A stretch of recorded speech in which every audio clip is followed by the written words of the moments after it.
Good morning, everyone, and welcome to this morning's Journal Club. We'll probably get started just after 8:30. So we're working two speakers today. First of all is Lesley Hawes talking about AMS in general practice, and our second talk today is David Kong talking about AMS in funding and availability. So we'll get started with Lesley's talk today.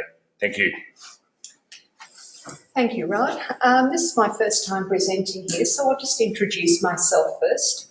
I'm a PhD student funded by NCAS. I'm based at the Department of General Practice at Monash University, where my supervisor is the head of department, Professor Danielle Matzer. I'm also supervised by Dr. Lyle Turner there, and from NCAS I have Associate Professor Kirsty Busing as a supervisor too. And today I'm going to be speaking about antibiotic use in general practice. The aims of my talk today are to give you an overview of antibiotic prescribing in general practice. I'm going to give you a whirlwind tour of the data sources, what they tell us, the evidence gaps, and a bit of background about using respiratory and tract infections as the example. And I'll conclude with a few stewardship considerations. So we have three main data sources that we use to analyse antibiotic prescribing in general practice. The first is the Pharmaceutical Benefits Scheme, Repatriation Pharmaceutical Benefits Scheme, or as we know it, the PBS. And that has a limitation in that it includes prescriptions written by other community providers, such as dentists, nurse practitioners, optometrists, and also private medical specialists.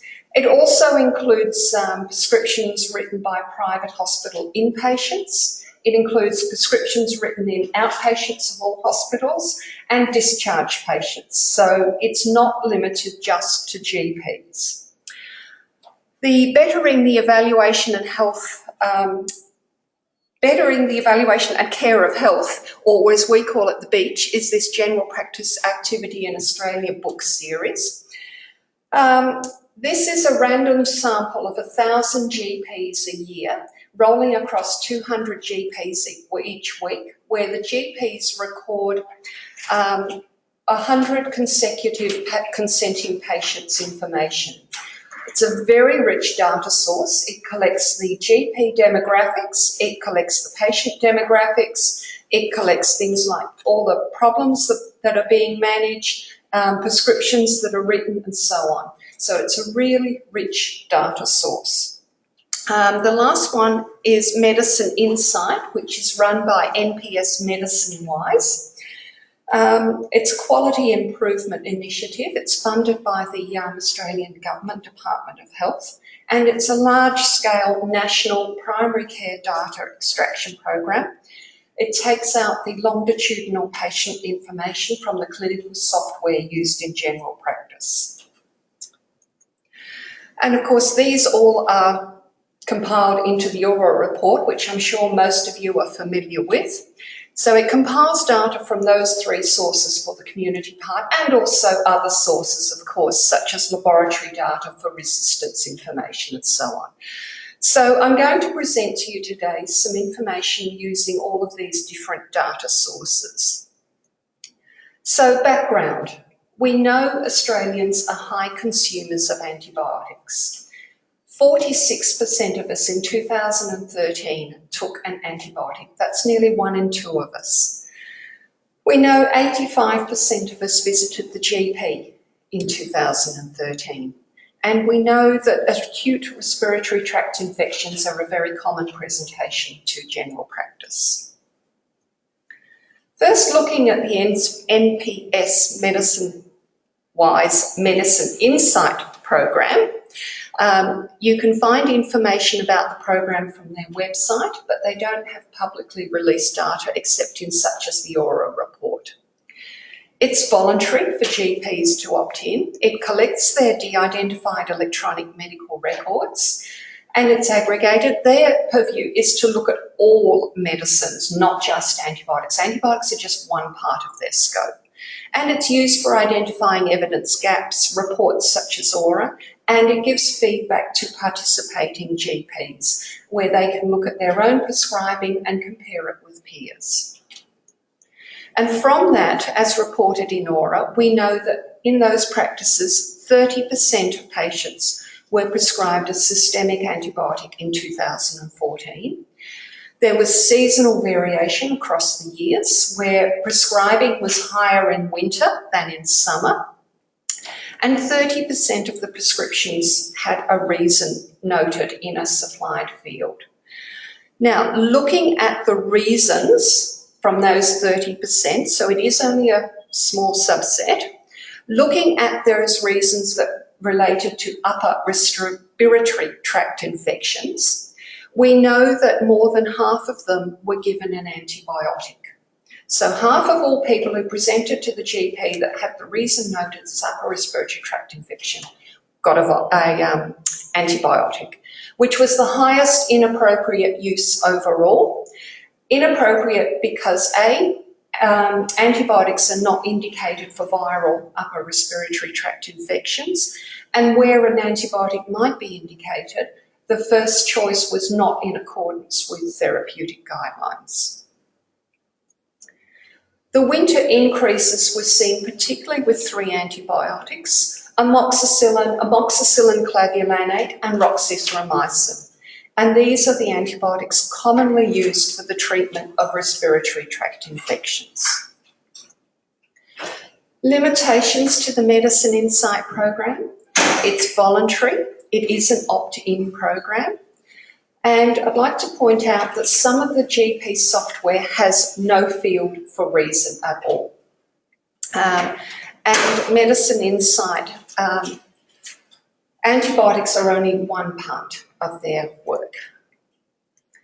Moving on, the next paper I'd like to discuss is from the PBS. Now, this is available on the website listed on the slide and looks at PBS prescriptions. These are the dispensed prescriptions. So their aim was to assess the use of antibiotics supplied through the PBS RPBS.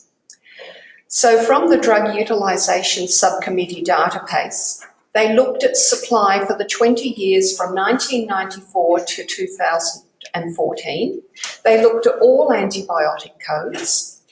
And then they, for 2013, looked at Medicare pharmacy claims data. They looked at the number of antibiotics supplied per person, the age of the patient, and then for a subset of the commonly supplied antibiotics, they looked at the repeats, the proportion of prescriptions that had a repeat ordered and the proportion that had one dispensed. They looked also at the number of days between the original supply and the repeat supply. So in 2013, there were more than 29 million antibiotic prescriptions supplied. We're a population of 25 million. And 45% of the population took at least one antibiotic. 18% of us had only the one antibiotic. 3.5% of us had more than 6 antibiotics dispensed over the year. The highest use was in ages, as you can see here on the chart, 0 to 4 years old and greater than 65 years old up here. And by the time you get to the over 85s, 70% of them are getting an antibiotic a year. The most commonly supplied antibiotics, similar story to what we heard before, amoxicillin, cefalexin, and amoxicillin plus clavulanic acid. The next one down, roxithromycin, was only in the 1 million range, so quite a drop to the next one. The spectrum of the dispensed beta-lactams, penicillins and cephalosporins, only 9% were narrow spectrum, and these were the most commonly prescribed here were phenoxymethylpenicillin and flucloxacillin. The majority were in the broad, moderate spectrum, 66% moderate spectrum, and again, the two most commonly prescribed, amoxicillin and cefalexin.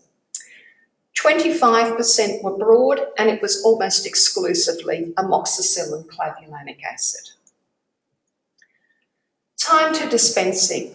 Over 90% of prescriptions were dispensed within 4 days of the prescription being written.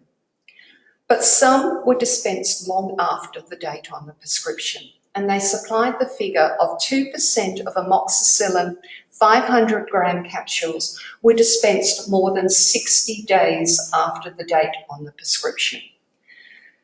We have no information about the reason for the prescription, so while some may be justified, delayed for a particular reason, the subcommittee did delicately put this use may not be consistent with the original reason for the prescription. When it came to repeat prescriptions, repeats were ordered on the majority of roxithromycin, amoxicillin with clavulanic acid, and cefalexin prescriptions. Amoxicillin had 40% repeats. About 20% of the repeats only were dispensed. Now, we have no information as to why only 20% of the ordered repeats were dispensed. Did the GP say to the patient, only get this if you're not better after 7 days? Or was it patient choice? We have no information. But of the ones that were supplied, the majority was supplied within 10 days of the original. But again, there were delays. More than 60 days from the original supply to the supply of the first repeat. As you can see from the table at the bottom here, 19% of amoxicillin 500 milligram capsules were supplied more than 60 days after the first supply. 15% of cefalexin, 12% of amoxicillin with clavulanic acid, and 9% of roxithromycin were supplied 2 months afterwards. Again, some of this may well be appropriate for longer-term chronic management. We have no information about this, but yeah. So the Drug Utilisation Subcommittee considered that the high use of broad and moderate spectrum penicillins and cephalosporins in the context of the overall high use of antibiotics may be a factor contributing to the development of antimicrobial resistance. There are limitations to PBS work. It is dispensed prescriptions only. We have no information. We can't compare it to the number that were actually written as to why were prescriptions written but not dispensed. PBS data, as I've mentioned before, is not limited to just GP prescriptions, so it's very difficult to tease out which ones are the GP prescriptions. And of course, the dispensed prescriptions tell us no information about the reason for prescription, so we can't judge appropriateness at all. We have no clinical history there at all to judge whether certain conditions are fulfilled, such as viral upper respiratory tract infections. We have no information about why prescriptions might be dispensed long after they've been written. Is it appropriate or not? And we don't know why only 20% of repeats were dispensed. The next paper I'd like to introduce was published in July this year in the Medical Journal of Australia and attracted a lot of publicity. I certainly heard it on the news, and it's from our Queensland group. First author Amanda McCulloch, and it's called Antibiotics for Acute Respiratory Infections in General Practice. Comparison of prescribing rates with guideline recommendations. Their aim was to compare antibiotic prescribing for acute respiratory infections with the recommendations in therapeutic guidelines. They used the Beach data set, so this is GP data, and they looked at 5 years' worth of the GP data. They looked at 8 respiratory tract infections: rhinosinusitis, bronchitis and acute bronchiolitis, otitis media, pharyngitis and or tonsillitis, laryngitis, influenza, as examples of upper respiratory tract infections that normally wouldn't be given antibiotics. And then community-acquired pneumonia and pertussis as ones that are normally prescribed antibiotics. For each infection, they looked at the guideline rates. Obviously, if antibiotics are never indicated, it's 0%. If antibiotics are always indicated, it's 100%.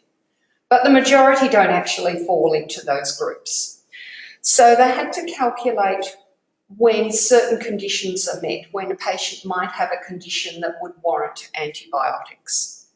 So to do that, they searched published literature such as Cochrane reviews, PubMeds, their own reference lists and the Beach data set for the prevalence of those if conditions that required antibiotics for each condition. And they tried to make sure they checked Australian literature for Australian conditions. So this is box 2 now on the paper. Looking at their calculations, from their data sources such as Australian Bureau of Statistics, Medicare and Beach data, they looked and counted for the number of new cases and the current antibiotic prescribing rates for each of those 8 conditions. And from the literature, they gave in box 2 the example of rhinosinusitis. They looked for the prevalence of bacterial sinusitis in patients with acute rhinosinusitis, and then they compared B with C. So moving on to their results, the 5 years of Beach data was nearly 500,000 encounters, of which nearly 40,000 were new acute respiratory infections, which meant that each GP saw 8.1 new acute respiratory infections for every 100 patient encounters. And at least one antibiotic was prescribed for 57% of those acute respiratory infections. And of all antibiotics prescribed, acute respiratory infections contributed 50.9% to that total. Okay, so we've got, of all our respiratory infections, 57% get an antibiotic, and that's 50.9% of the total. So this is extracted from box 3 in the paper. It's very simplified, it's just an extract of some of the data. Looking right here at the bottom, these are the figures I was talking about before. All acute respiratory infections, of all antibiotics prescribed, they contribute 51% to that. Per condition, all acute respiratory infections, 57% will get an antibiotic, as against our recommended guideline average of 13%. Moving to the top of the table now, if you look at rhinosinusitis, if of all antibiotics prescribed, 21% for acute rhinosinusitis. The prescribing rate per condition, 41%, as against a therapeutic guidelines recommended rate of no more than 8%. There is a range in these figures because of the differences in the published literature. So they've supplied the range in this paper. Bronchitis and acute bronchiolitis. If you've got bronchitis, you're almost certain to get antibiotics. 85% contributes a fair bit, 14% to the total, but therapeutic guidelines does not recommend antibiotics at all. Otitis media, 7% of all antibiotics. If you go to the doctor with otitis media, 89% will get antibiotics, as against therapeutic guidelines recommendations of 31%. Pharyngitis tonsillitis, almost universal antibiotics, as against 40% by therapeutic guidelines recommendations. When we come to community-acquired pneumonia and pertussis, for which therapeutic guidelines does recommend antibiotics, 100%, we have 72 and 71%. Laryngitis is not listed in therapeutic guidelines, but 21% of those patients get antibiotics. Again, 0% for a viral influenza, 11% got antibiotics. So in the discussion, the authors point out that antibiotics are overprescribed for acute respiratory infections, but they do acknowledge there is diagnostic uncertainty. Patients and GPs are worried about missing serious conditions or developing complications. GPs do overestimate the rate of complications. And the authors cite a UK study which found that reduced prescribing did not increase complications. In this study by Gulliford, here at the bottom, for each 10% fall in antibiotic prescribing, an average practice of 7,000 patients would see 1 case of pneumonia a year per practice and 1 case of quinsy per decade per practice. So most of the complications that GPs fear, like mastoiditis, do not happen. They discuss the lower rates of prescribing for pneumonia and pertussis. Pneumonia, they thought it's because GPs often refer these patients directly to hospital. And pertussis may be only a weak presumption of pertussis in a patient with a cough that's lasted 3 weeks or more. Limitations in this study. Antibiotics prescribed, of course, are not the same as antibiotics taken. Patients may choose not to take antibiotics, and we have no data, as we've said before, on delayed prescriptions. A GP may say to the patient, I don't think you need antibiotics, but seeing you're so worried, I'll give you a prescription, but don't fill it for at least 3 days or a week, or unless these particular things happen. No laboratory results were examined, so we don't know how much of this prescribing is in response to a laboratory test, such as, say, a CRP or a sputum culture or anything. It did not look at the choice of antibiotic. That would have made a huge study. They point out there is possible selection bias in beach participants. Beach has been studied and felt to be fairly robust. But if there is selection bias in that participants are more likely to follow guidelines, then these estimates may be an underestimate. A major limitation is that Beach was defunded last year. There is an online version being piloted, and they are attempting to get funding for a mid-next year launch. So we've lost that very rich data source. So some conclusions about acute respiratory tract infections. They are a common presentation in general practice, and the majority of patients who present to GP with an acute upper respiratory tract infection are given antibiotics at much higher rates than guidelines recommend. So to conclude, I'd like to talk a couple of minutes about stewardship issues. As you can see, we need much better data about general practice prescribing to really understand what is going on and how we can intervene and measure any improvements. So until we've got data, we don't know exactly what's going on. We can intervene, but how do we measure improvement without good data? We need information about the reason for prescription. Ideally, it would include some patient clinical information such as multimorbidities, information about delayed prescriptions. Wouldn't it be nice if it could be linked and so the GP would know if the prescription's been filled and when it was filled, and we could compare it with patient outcomes, just like things like you do in the hospitals. Wouldn't that be nice? We need software improvement, especially at the GP software interface.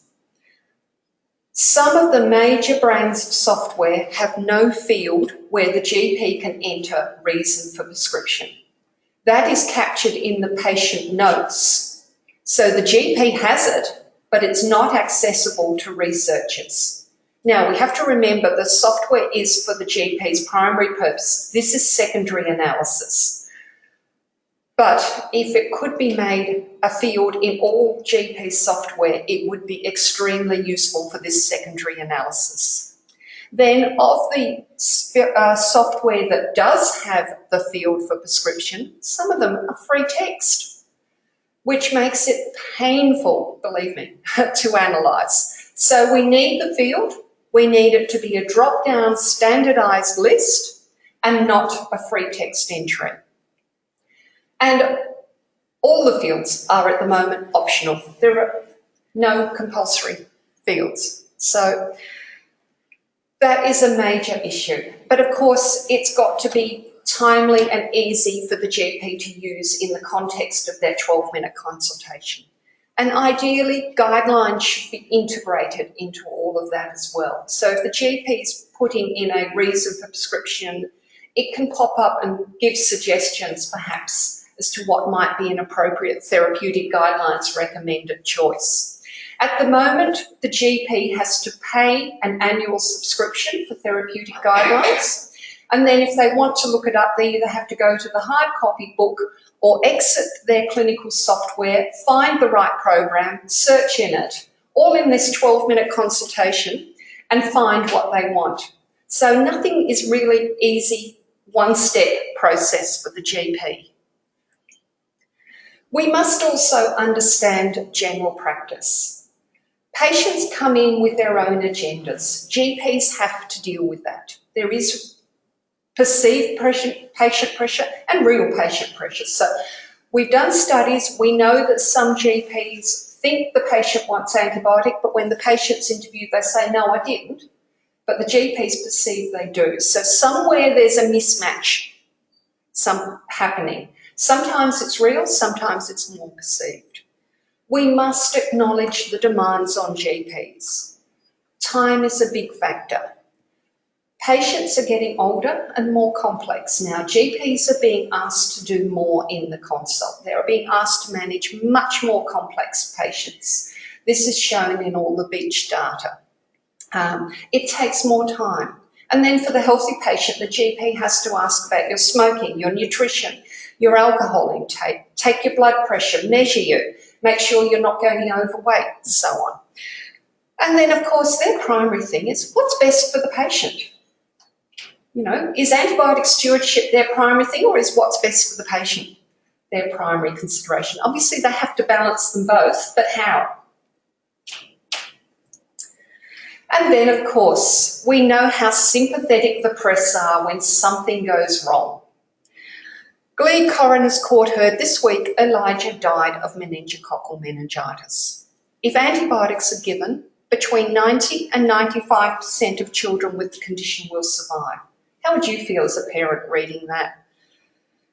And then we get support as well from the courts. Delayed antibiotic scripts need a rethink, says the coroner.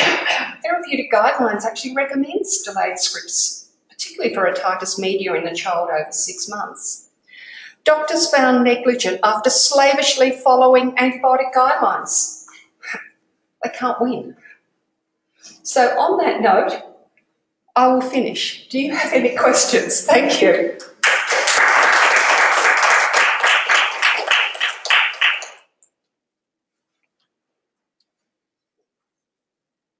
Any questions online, Rob?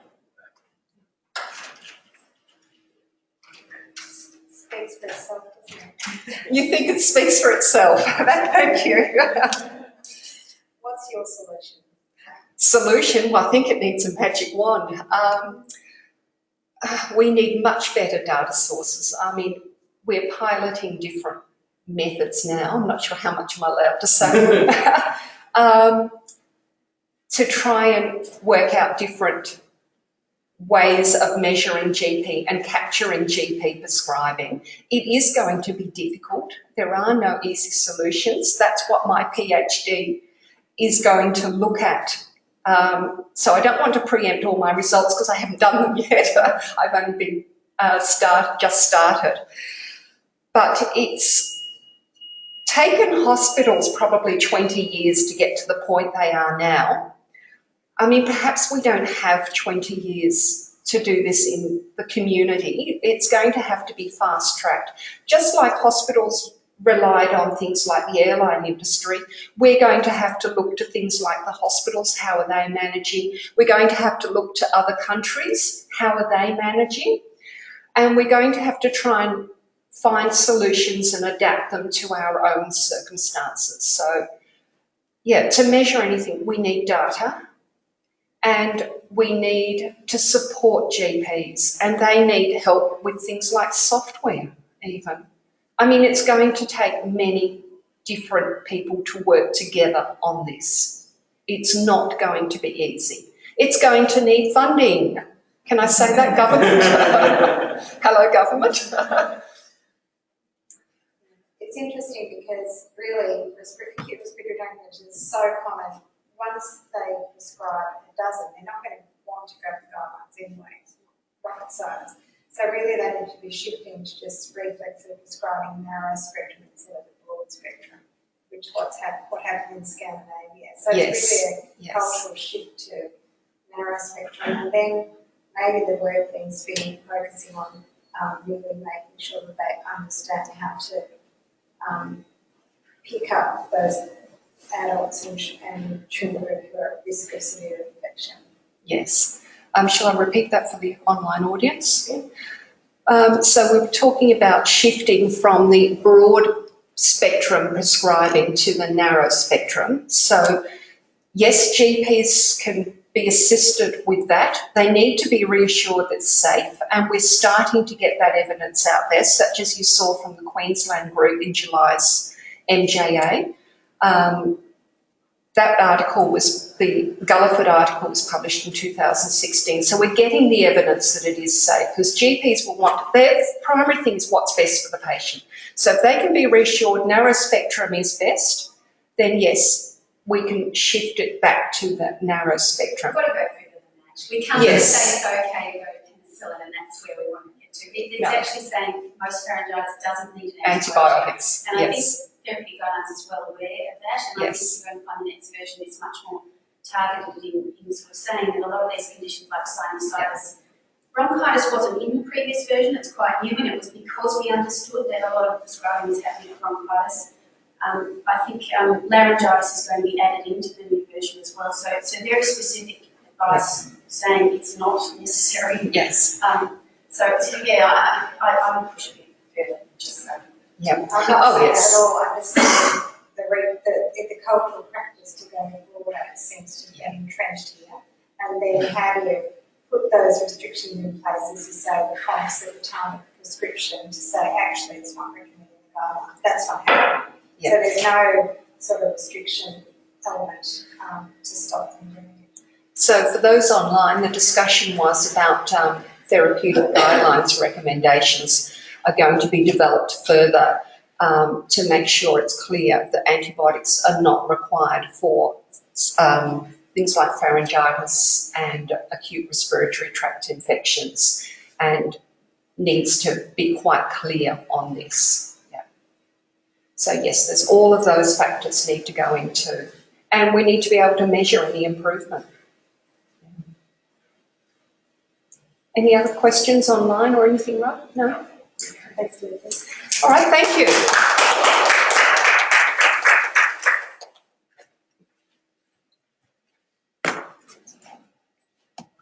Let me see my technical error. Where's my slides?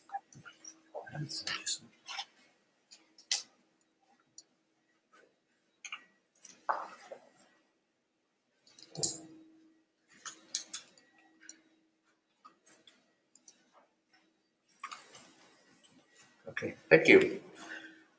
Hi everyone, it's good to be back to be able to see some familiar faces, and I'm the one stopping you between you and your Christmas celebration as far as the NCAS Journal Club is concerned.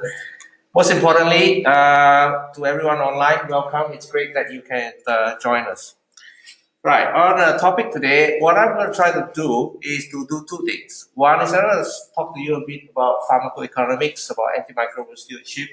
It's very much going to be a walk around the park to give everybody a bit of an update about some of the work that has been occurring outside of Australia and also within Australia. And I'm going to spend a few minutes talking about what are the things that plagues me at work every day. That's managing antimicrobial supplies in Australia. It feels like sometimes living in a third world country. Firstly, roughly around in about 2015, there was an article published by Sonali Coulter.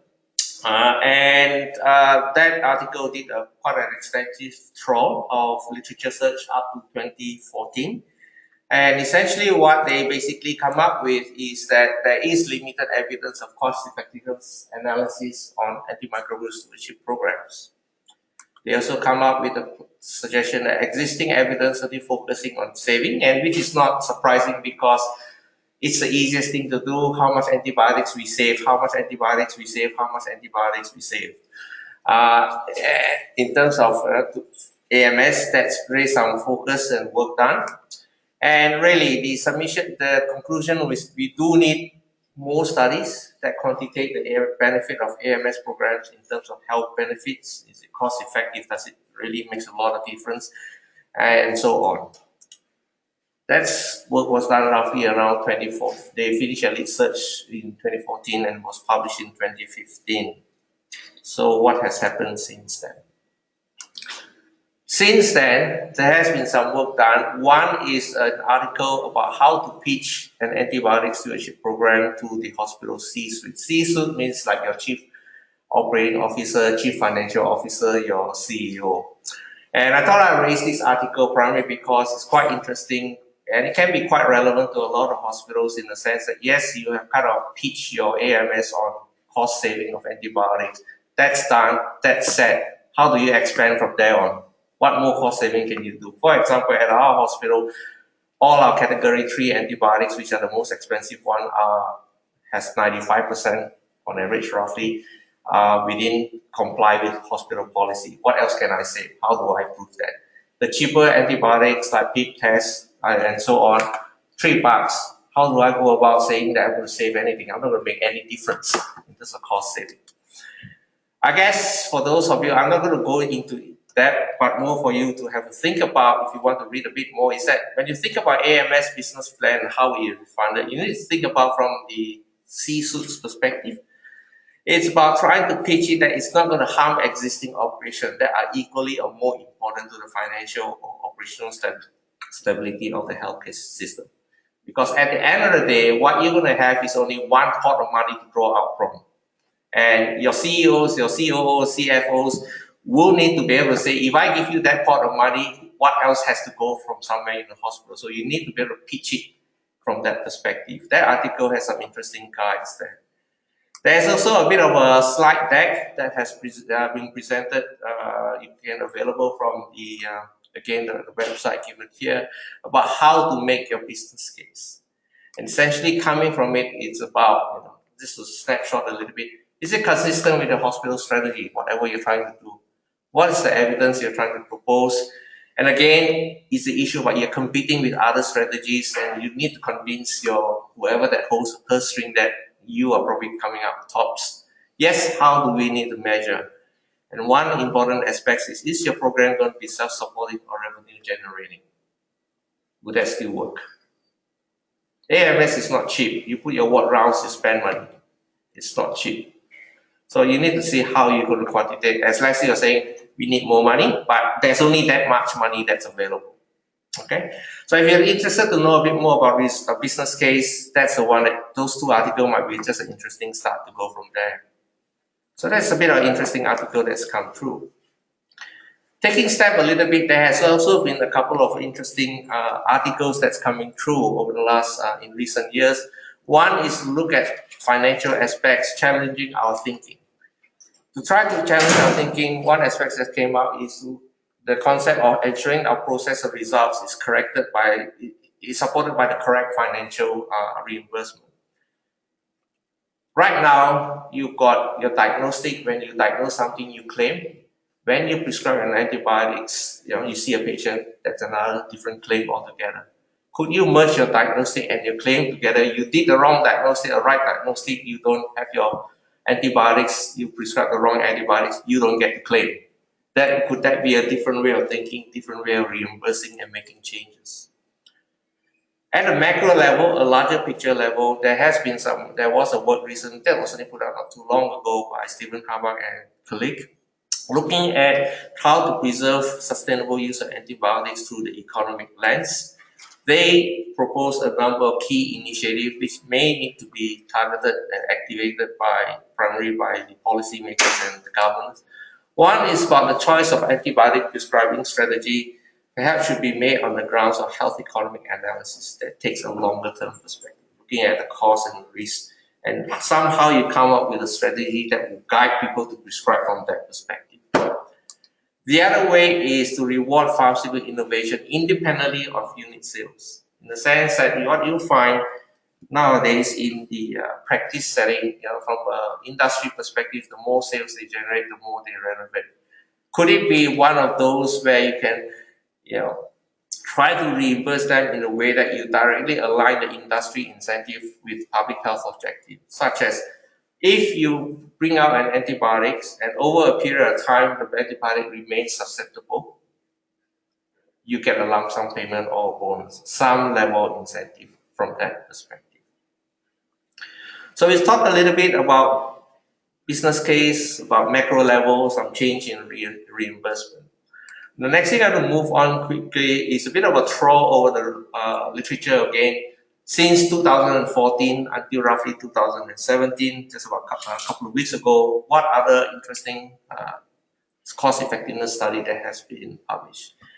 Now, this paper came out just early, sometime around this year, and it's not a systematic review, but it's a bit of a narrative review. Again, what did it find? It throws through the literature, what did it say in terms of our understanding of cost effectiveness in AMS. The paper advocated really, when someone was to do a cost effectiveness study, one may need to think about the cost using the Cheers checklist, which Drummond et al. Has recommended. You need to incorporate costs, you need to incorporate effects, and you look at other epidemiological data as part of your costing. Now, for those of you who are interested in doing economic costing, it's probably worth reading that particular paper and as a start to give you a bit of a guide at how it works. What they also found is a number of papers that has been published, and this is what they basically say at the end of the day. Evidence for cost effectiveness is increasing. It remains inadequate for investment decision making as far as from an AMS perspective. It highlights the need for research on the impact of AMS intervention in the community. There's not really much paper within the last 2-3 years. A few has started to come up. Perhaps one that has a bit more rigor is the systematic evaluation that has been published by Chintan's group. Some of you may know Chintan did a PhD with me some years ago. They undertook a systematic review which covered for up to about early this year. And their systematic review suggests that implementing AMS in the hospital setting may be cost effective. Surprisingly and sadly, within their review criteria, they've only been able to find about 5 papers actually that did proper CEA type study in terms of AMS. They struggle a little bit because it's so variable in terms of what is currently out there. They can't compare. One of the biggest problems, you can't compare apple to apple. Some papers look at antibiotic use in ICU settings, some look at in urology settings, some look at bacteremia setting, sepsis setting. So you can't really compare apple to apple. And their health outcome economic measure varies. Some look at dollar and cent saved per death averted. Some look at quality adjusted life years, and so it's very difficult.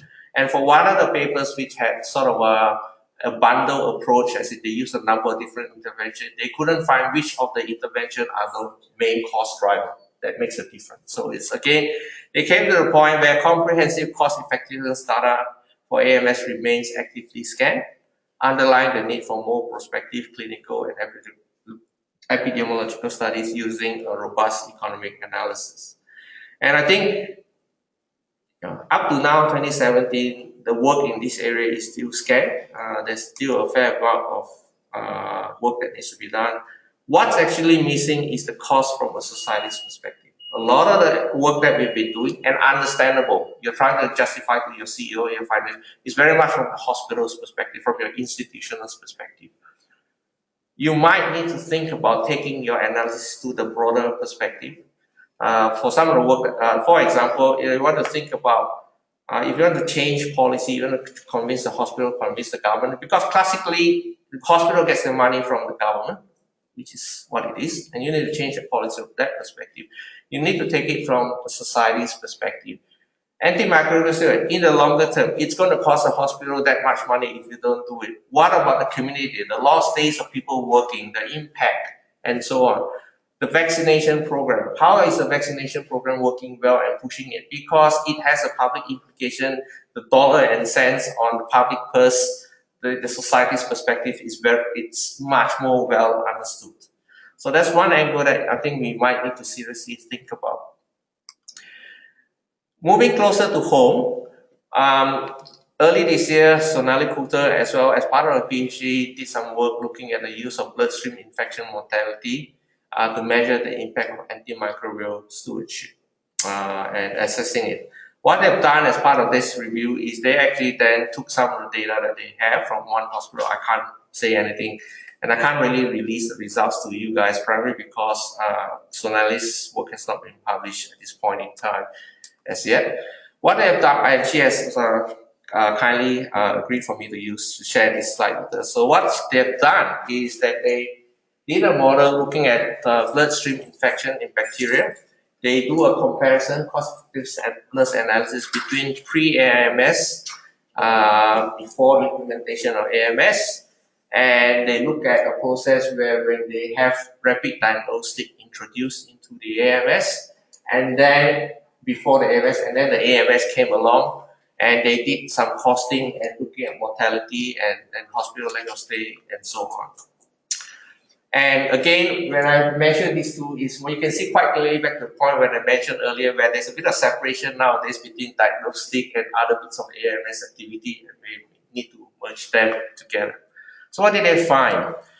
Again, I adapted it from Sonali, and who's happy for this to be shared, is that they found that with the diagnostic, there seems to be some evidence in the public hospital in Australia that it actually is effective, cost-effective.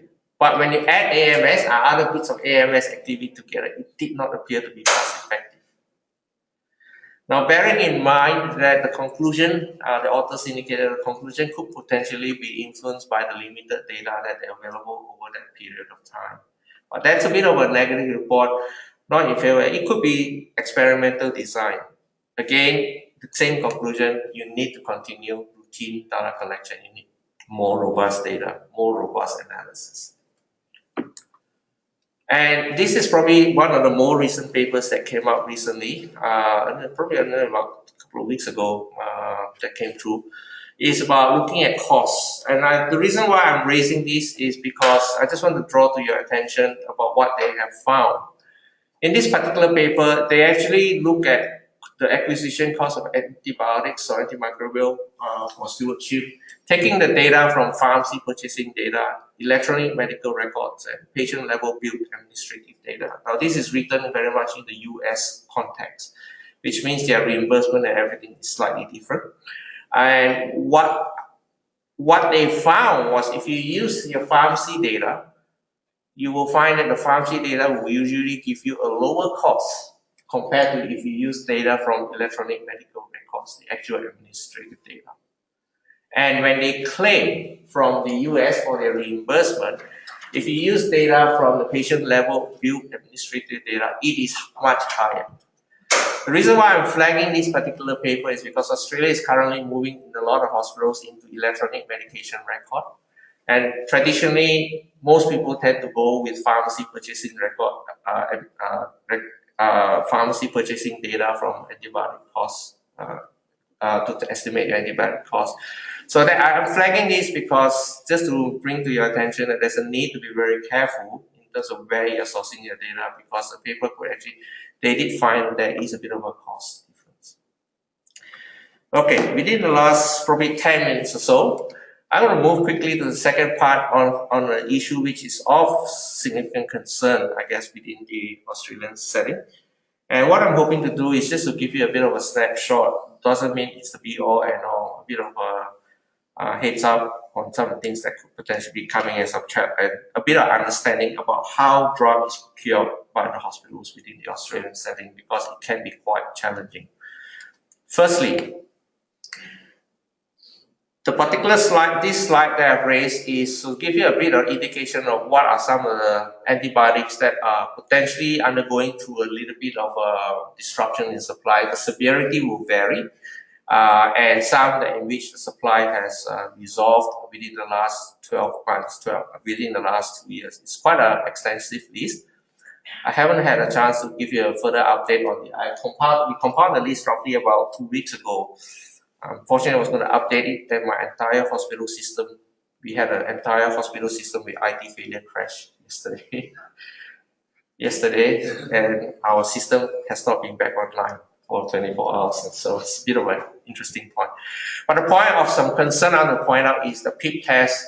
It is really a major issue. Now, hospitals are still getting supplies, and there are some concern that it may be going out. And I want to emphasize the fact, and I'm aware some hospitals have not made any changes to try to conserve supply. The threat is real because globally, this manufacturing, one of the active ingredient manufacturer had a bit of explosion, so there's actually a global issue. And some hospitals, thankfully, in some states, in some places, including us, are starting to restrict our PIP test use, but some aren't.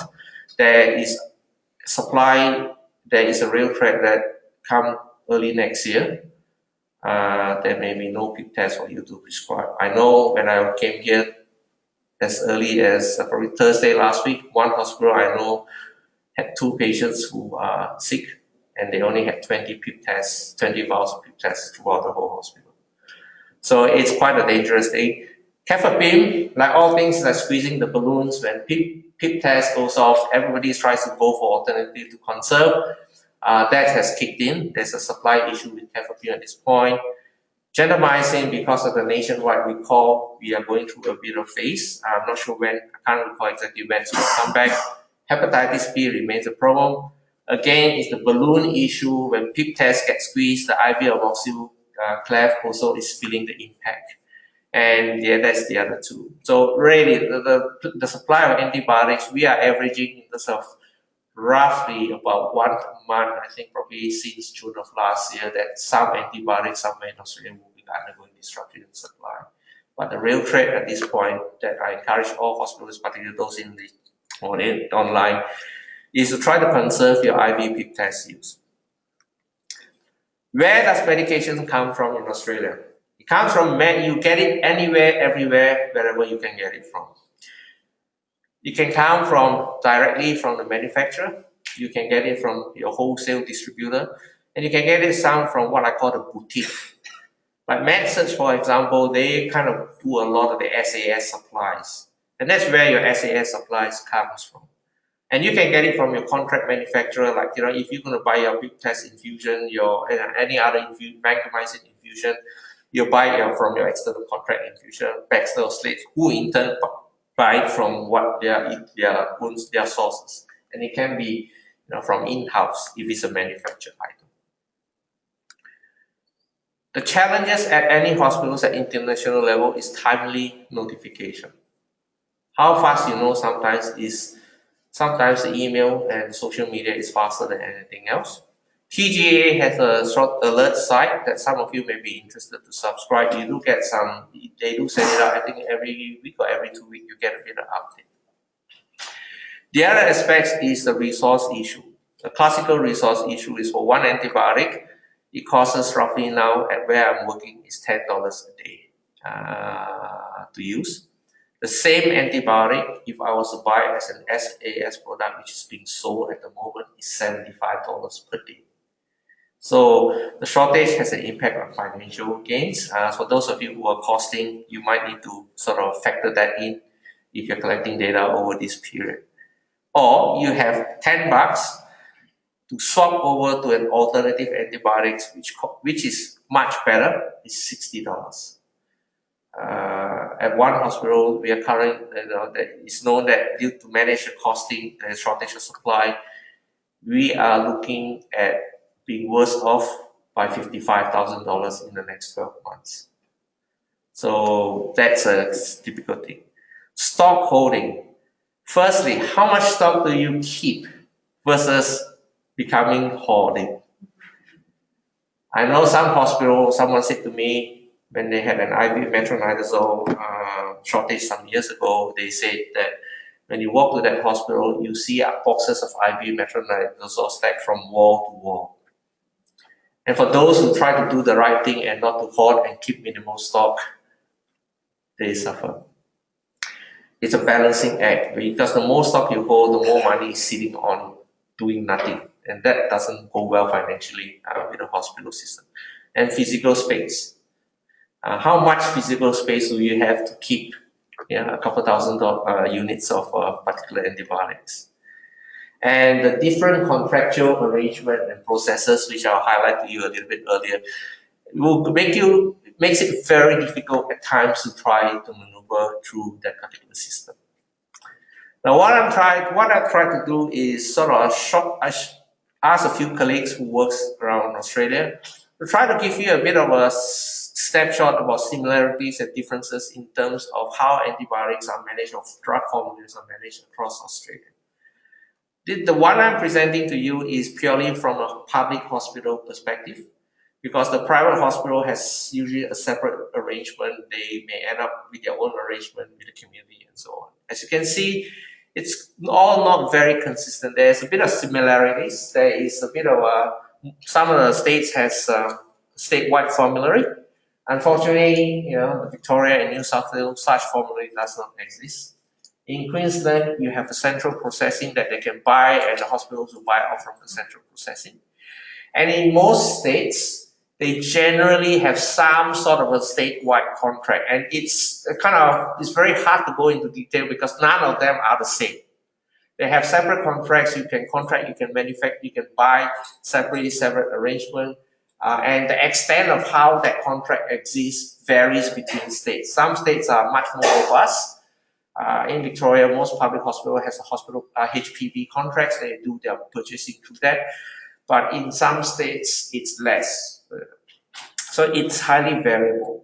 And there's also the opt-out thing. If you can't get it from the contract, you get it directly from the wholesaler wherever you are, as anywhere you can go. So it's quite a variable. It's very hard to coordinate, have a centralized coordinated approach. Some states has coordination, some don't. Some hospital has network coordination, some don't. So how do you go about trying to manage a shortage from a national level, from a local level? It has its own challenges that comes with it. So what I hope in a nutshell as we come to a conclusion is that I've given you a bit of a snapshot about the state of pharmacoeconomics related to antimicrobial stewardship. Hopefully I've given you some idea, a bit of an insight into the availability of antibiotics, how it's procured in an Australian setting. So I guess at this point in time, the only thing I have to conclude is to, I guess it's probably the right time to wish everybody a very Merry Christmas and a Happy New Year. And I'll be happy to take questions. Thank you.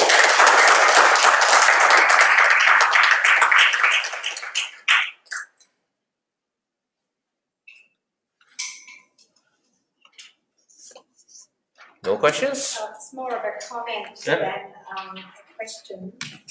I think it's very hard for quality programs to get funding at the moment with the performance-based lease funding in Australia, because some of our key outcomes like reduction of length of stay or even reduction of mortality are not really economic drivers for executives to fund a program because the beds just get filled. That's right. And and I don't know how we get around that other than maybe, I know that in some European settings there is incentive-based funding for these sorts of programs. Yeah, I think I agree with you, Cass. I think some of them say money speaks louder than anything else, and until you kind of trigger some of those things, it's really, really very difficult to change, and which is why I think to some extent costing antibiotic use from a society perspective. Take a look at childcare. Your child don't get vaccinated, you are not going to childcare. because there is enough data to understand that we need to try from a health economic perspective, try to cost things from that perspective to try to drive change in some aspects. I'm noting that there will be other things because health economy can only work if there is clinical data available for it to do the costing. It's very difficult. Like for us, 95% of our category 3 are well controlled. These are our high cost agents. How much more are we going to do? I don't think it should be based on drug costs. It shouldn't be, I absolutely agree. But one thing is how do we, what else can you argue in terms of that perspective? I guess the updated accreditation guidelines, which have now been finalised, will continue to put pressure on executives because they're a little bit more granular about what hospitals need to do. So it'll be interesting to see the impact of those. That's right. That's currently probably the stick that makes everything go around. Yeah, that's right. Any other question from anyone? It's silent. I think everybody's getting ready for Christmas. All right. Thank you. Thank you very much.